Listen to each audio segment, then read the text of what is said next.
আপনি দেখেন এই যে এই কয়েকদিন আগে যে ঘটনাটা ঘটলো, এই কয়েকটা দিন আগে 16 বছরের যে ইতিহাস, তারা কি আধা ঘন্টা আগেও ভাবছে তারা চলে যাওয়া লাগবো? না না, সবার কথা একটু বলতেছি আমি।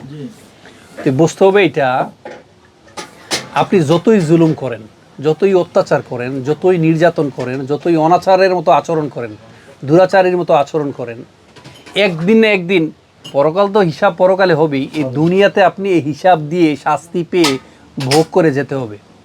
কারণ আল্লাহ রাসূল সাল্লাল্লাহু আলাইহি সাল্লাম বলেছেন, আপনি ধরেন কারো ক্ষতি করলেন, অন্যায় করলেন, এই গীবত করলেন, সম্পদ চুরি করলেন, আরেকজনের ক্রিমিনালি করলেন, করলেন, ততক্ষণ পর্যন্ত আপনার মৃত্যুই হবে না যতক্ষণ না পর্যন্ত ওই আচরণটা আপনার সাথে করা হয়, আপনার জীবদ্দশায় করা হয়। তো ধরেন 16 বছর যাই করছেন, তার আগের 10 বছর যাই করছেন, যে যাই করছে, যেই ক্ষমতায় আসছিল যাই করছে, যত অত্যাচার করছে, সবাই কি বিচার পাইছে না? আচ্ছা, কখনো মনে হয় এত শক্তিশালী মানুষ আমাদের দেশে, হাজার হাজার কোটি টাকার মালিক, তারা সব ছেড়ে রাতের অন্ধকারে নিজের চেহারা বিকৃত করে দাড়ি মোজ কেটে, হ্যাঁ দেখছেন আপনারা, এবং ওই কলপ দিয়ে দাড়ি ছোট করে মাথা চুল ফেলে দিয়ে, আবার অনেকে আছে আবার এহরামের কাপড় পরে বের হচ্ছে, আর অন্যান্য অনেক প্রক্রিয়া অনেকে যেতেও পারে। তো আপনি যাচ্ছেন আধা ঘন্টা আগেও ভাবেন নাই। আমাদের এখানে কিন্তু রাজতন্ত্র না, আমাদের এখানে গণতন্ত্র। ধরেন আপনি 5 বছর ক্ষমতায় ছিলেন, চাচা আমার কথা কি বুঝতেছেন? ধরেন 10 বছর ক্ষমতায় ছিলেন, জোর করে আরও 20 বছর ক্ষমতায় ছিলেন, কিন্তু আপনার আলটিমেট এন্ডিংটা কি হবে? লাস্ট ডেস্টিনেশন কোথায় হবে? আপনি তো রাজতন্ত্র না যে 200 বছর থাকবেন। রাজতন্ত্র হইলেও তো একসময় ওইখানে অনেক কু হয়, অনেক মানে হত্যাযোগ্য হয় না, মারা যায়। কিন্তু আপনি একটা গণতন্ত্র প্রক্রিয়ায়, গণতান্ত্রিক দেশে আপনি গণতন্ত্র প্রক্রিয়া আপনি এখানে অবলম্বন করতেছেন, কিন্তু আপনি জোর করে আপনি হচ্ছে মানুষের কথা বলার স্বাধীনতা নষ্ট করে ফেলছেন, মানুষকে গুম করতেছেন, খুন করতেছেন, হত্যা করতেছেন, তাই না? খালি হচ্ছে কিছু বললেই বিএনপি জামাত জঙ্গি, তাই না? এটা তো আমরা বলি সারাক্ষণ, খালি কিছু হইলে বিএনপি জামাত জঙ্গি, আর আমরা হচ্ছে ভালো। তো আমার মূল মেসেজটা হচ্ছে এটা, আপনি জোর করে না হয় 20 বছর ক্ষমতায় থাকবেন, এরপরে কি হবে? আপনি তো ক্ষমতা থেকে যাওয়া লাগবে। তো আপনি এই ক্ষমতা কি লাভ বলেন তো? আপনি দেশের প্রধানমন্ত্রী হইলেন, একসময় সোরের মতো চলে যাবেন। আপনি দেশের মন্ত্রী হইলেন, আপনি রাতের অন্ধকারে মানে চুরিকেরা পালামের মানুষ ধরে আপনাকে মারতেছে, ধরতেছে। এক বিচারপতি, মানে বিচারপতির যে বিচার হয়, এটা কি বিশ্বাস হয়েছে? কলা পাতায় শুয়ে আছে, সে কলা পাতায় শোক বা খাটে শোক, এটা আমার কাছে it doesn't make any sense, এটা বিষয় না। বাট আমার বিষয় হচ্ছে একজন বিচারপতির বিচার হচ্ছে, তাকে মারতেছে। তো তার যে ছেলেমেয়েরা এই যে এতদিন বাবার সম্পদ ভোগ করছেন, বাবা যে অন্যায় করছে একটা বারও কি বলেন নাই? সম্মানিত মায়েরা যারা আছেন, আপনার হাজবেন্ড বা আপনার বাবা হতে পারে, একটা বারও কি বলার প্রয়োজন মনে করেন নাই যে বাবা আপনি যা করতেছেন ভুল করতেছেন, কেন আরেকজনের প্রতি অন্যায় করতেছেন, কেন আরেকজনের প্রতি জুলুম করতেছেন, নির্যাতন করতেছেন? আল্লাহ জালিমদেরকে ছাড় দেয় কিন্তু কখনো ছেড়ে দেন না। ইন্নাল্লাহা ইউমলিয যালিমা ওয়ালা ইয়াতরুকুহু। আল্লাহ সুযোগ দেয়, তা আপনি সুযোগ যদি লুফে না নেন কি হবে বুঝতে পারছেন? তো মূল মেসেজ হচ্ছে এটাই বাবাজিরা, গ্রামে আছেন, গ্রামের মানুষ ভালো। আমরা তো মুসলমান না, আমরা মানুষ, তাই না? তো যে কোনো বিপদ আপদ আল্লাহই তো আমাদেরকে দেন। এটা কেন দেন? পরীক্ষা নেয়ার জন্যে। পৃথিবীতে 2টা কাজ, একটা হচ্ছে আপনি পরিশ্রম করবেন, ফাইনালি হচ্ছে আল্লাহর ইবাদত বন্দেগী করবেন, আর ফাইনালি হচ্ছে পরীক্ষা দেবেন। তো পরীক্ষাকে আমরা অনেকে ভয় পাই। যেমন ওই যে ছাত্ররা পরীক্ষা দেয় না, এখন তো এইচএসসি পরীক্ষা চলতেছিল না, না এসএসসি পরীক্ষা, এইচএসসি পরীক্ষা এটা তো এখন স্থগিত, তাই না? তো যদি তাদেরকে বলা হয় তোমাদের পরীক্ষা দেওয়া লাগবে না, তাইলে তো অনেকে খুশি হবে। কিন্তু আসলে পরীক্ষাটাই তো মজার, আপনি পরীক্ষা দিয়ে আপনি আপনার যোগ্যতা প্রমাণ করলেন, তাই না? তো আল্লাহ এরকম পরীক্ষা আমাদেরকে দেয়, কারণ আমরা প্রত্যেকটা মানুষই দোষ করি, অন্যায় করি, রাইট, বাড়াবাড়ি করি। আমরা অনেক সময় বাড়াবাড়ি করে অন্যায় করি। তো আল্লাহ যেন আমাদেরকে ক্ষমা করেন, আমরা যেন ভালো মানুষ হতে পারি। আল্লাহ যে আমাদেরকে দায়িত্ব দিচ্ছেন যে ইবাদত বন্দেগী করার কথা, এগুলোর জন্য ঠিকমতো করি। আল্লাহ রাসূল যেইভাবে শিখিয়েছেন এইভাবে যেন আমরা চলতে পারি।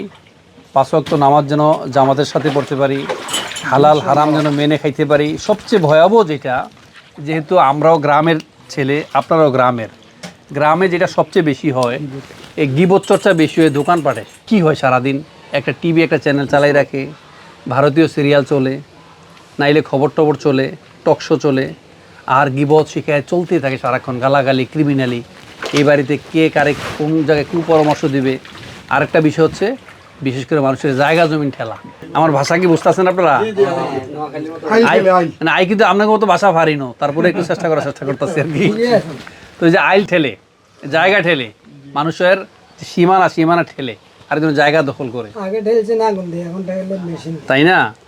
এগুলো করা যাবে না। আমরা কিন্তু দেখেন সবাই নামাজ পড়ি, মোটামুটি মুরব্বীরা যারা আছি সবাই কিন্তু নামাজ পড়তে যাই। এই নামাজ পড়ে আসি, পরে আইসে কিন্তু আবার মানুষের নিয়েই ওই বদনাম, ক্রিমিনালি, গিবদ এগুলোই করতে থাকি। কিভাবে ওই জায়গাটা দখল করা যাবে, কিভাবে একটা গ্রুপ করা যাবে, গ্রামে 4-5টা গ্রুপ হয় না, তাই না? তো ক্ষতি করা যাবে, এগুলা থেকে যেন আমরা বের হয়ে আসতে পারি। হ্যাঁ বুঝছেন, আমরা তো সবাই একদিন মারা যাবো না? কুল্লু নাফসিন যায়িকাতুল মাউত, প্রত্যেকটা মানুষকে মৃত্যুর স্বাদ গ্রহণ করতে হবে। আইনামা তাকুনু ইউদরিকুমুল মাউতু ওয়ালাউ কুনতুম ফি বুরুজিম মুশাইয়াদা। গ্রামে তো অহরহ মারা যায়, কবর দিয়ে আসি আমরা, তাই না? তা আমরা মনে করি যে কবরে গেছে হেরেই বিচার হবে, আমার বিচার হবে না। মসজিদের ইমাম সাহেব মনে করে আমি তো দাড়ি টুপি পায়জামা পাঞ্জাবি পড়ছি, আমার তো কোনো হিসাব হবে না, বিচার হবে না, ইভেন আমি মারা গেলেও আমি ডাইরেক্ট জান্নাতি না। এটা ভাবতে হবে আমার বিচার হবে। যত অন্যায় করি সবসময় নিজের সাথে বোঝাপড়া করা লাগবে। আমি কি মানুষকে ক্ষতি করলাম, মানুষকে আঘাত দিলাম, মানুষকে কষ্ট দিলাম, অন্যের সম্পদ আমি ভোগ করলাম? বা এই যে ভাই ব্যবসা করে এখানে, উনি যদি মনে করে আমি একটা কলা আনছি, কলা এনে একটু বীজ ঢুকাই, এগুলো ফরমালি মিশিয়ে বা এটা মিশিয়ে খাওয়াই, মাছের মধ্যে এটা মিশিয়ে খাওয়াই, তাহলে তার হিসাবটা কী হবে বলেন? আপনি অসুস্থ মানুষ, রোগী মানুষ, আপনার অ্যান্টিবায়োটিক দরকার, আপনি দোকানে গেছেন, যাই দেন এই ওষুধটা হচ্ছে, আপনি তো জানেন না কিন্তু ওষুধটা ভুয়া। এটা হচ্ছে বাংলাদেশের মানুষরা, এগুলো আমরা করি। তা আমরা যদি নীতি নৈতিকতা উন্নত হইতে পারি, মানুষের প্রতি আন্তরিক হইতে পারি, নিজের দায়িত্বকে যথাযথ পালন করতে পারি, এই ধরনের প্রাকৃতিক দুর্যোগে আল্লাহ যেগুলো পরীক্ষা করেন, ধৈর্যশীলতার সাথে দুর্যোগে যদি আমরা মানুষকে সাহায্য সহযোগিতা করতে পারি, মানুষকে হেল্প করতে পারি, তাইলে আল্লাহ সুবহানাহু ওয়া তাআলা আমাদেরকে ক্ষমা করবেন, মাফ করবেন। ঠিক আছে বাবাজিরা? তো আজকে আপনাদেরকে অনেক ধন্যবাদ, কথাগুলো শুনছেন, আমার জন্য দোয়া করবেন। হ্যাঁ, আপনাদের জন্য দোয়া করি, আল্লাহর জন্য এই বিপদ আমাদের কাছ থেকে উঠিয়ে নেন। ঠিক আছে, মিলেমিশে থাকবেন, কেমন? জি, দোয়া করুন আমাদের জন্য। হ্যাঁ, নূর ভাই দাঁড়ান, আপনি বসে আপনি ভাই না আজকে আপনার মেহমান, আজকে মেহমান, বসেন সমস্যা না। আচ্ছা আপনার এলাকায় যাইলে ইনশাআল্লাহ। না এটা হয় না সমস্যা নেই। নেবে না ভাই?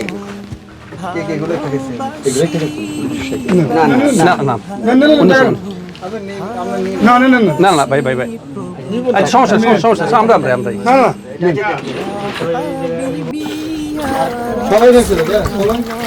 ঠিক আছে। ভালো من أحب لله وأبغض لله وأعطى لله ومنع لله فقد استكمل الإيمان। আমি খুব আপ্লুত হয়েছি আজকে আপনাদের পরিশ্রম দেখে। কাক ফাটা রৌদ্র, যেটা সহ্য করার মতো অসহনীয় রৌদ্র, এত গরমের মাঝেও আপনারা সেই শুরু থেকে ফ্রম দ্য ভেরি বিগিনিং আপনারা আপনাদের কার্যক্রম চালিয়ে আসছেন এবং অদ্যাবধি আছেন। যারা আপনারা আছেন এই ইয়াং জেনারেশন, যে সুন্দরভাবে আপনারা সার্ভ দিচ্ছেন এবং এটা আপনাদের জন্য একটা অপরচুনিটি। আমাদের জীবনে অনেক পাপ, অনেক অন্যায়, তো এটা আমাদের জন্য অপরচুনিটিস। এই কারণে বললাম যে আমরা একটা মানুষের সেবা করার সুযোগ পেয়েছি। অনেকে সেবা করার সুযোগও মানুষ পায় না। তো আল্লাহর কাছে আমার কায়মনোবাক্যে দোয়া আপনাদের জন্য, আপনাদের ভবিষ্যৎ জন্য ভালো হয়। আচ্ছা, ভালো আছেন? এই বন্যা, এরকম বন্যা দেখেন না কয় বছর? আপনার লাইভে প্রথম দেখছেন? আসলে ম্যাক্সিমাম মানুষ কিন্তু হতদরিদ্র না, না এরা কিন্তু কারো কাছ থেকে ত্রাণ নেওয়ার মতো যোগ্য না, এরা দেওয়ার যোগ্য দেয়, কিন্তু এরা এতটাই পানিবন্দী, তারা যে ঘর থেকে বের হয়ে কেনাকাটা করবে এটাও তো সম্ভব না তাদের জন্য। সালাম আলাইকুম। পর্যাপ্ত নৌকা তো নাই। বাবাজিরা ভালো আছেন? কোথা থেকে আসছেন? আসসালামু আলাইকুম। হ্যাঁ, ভালো আছেন? বাজারে গেছিলাম। ও, আপনারা যারা বিত্তবান আছেন সমাজের, আমার একটা রিকোয়েস্ট থাকবে, বিত্তবানরা এই যে তাদের পানিটা শুকানোর পরে আরও বেশি কষ্ট হবে ওদের, এদের যে অ্যাকোমোডেশন হওয়া বা তাদের যে বাড়িঘর ভেঙে গেছে, অনেকের রাস্তাঘাট মানে অনেক ভেঙে গেছে, ফার্নিচার নষ্ট হয়ে গেছে, থাকার পরিবেশ নেই। তো যারা বিত্তবান আছেন আমার মনে হয় প্ল্যান ভিত্তিক যদি করে এই কাজগুলো, প্ল্যান ভিত্তিক যারা ধনী মানুষ আছে, যে আমরা এই অঞ্চলগুলোতে মানে বেশি ক্ষতিগ্রস্ত জায়গাগুলো, এখানে আমরা প্ল্যান করে করে করে করে আমরা প্রত্যেক ঘরে ঘরে আমরা আমাদের যারা সমস্যাগ্রস্ত তাদের কাছে আমাদের উপহারগুলো আমরা পৌঁছে দিব। তো এটা এখন তো অনেক লোক আসতেছে আলহামদুলিল্লাহ, কিন্তু পানিটা শুকিয়ে গেলে কিন্তু অনেকে এটা ভুলেও যাবে। সেই সময় আরও বেশি প্রয়োজন হবে মানুষের, মানে সহযোগিতার বেশি প্রয়োজন হবে।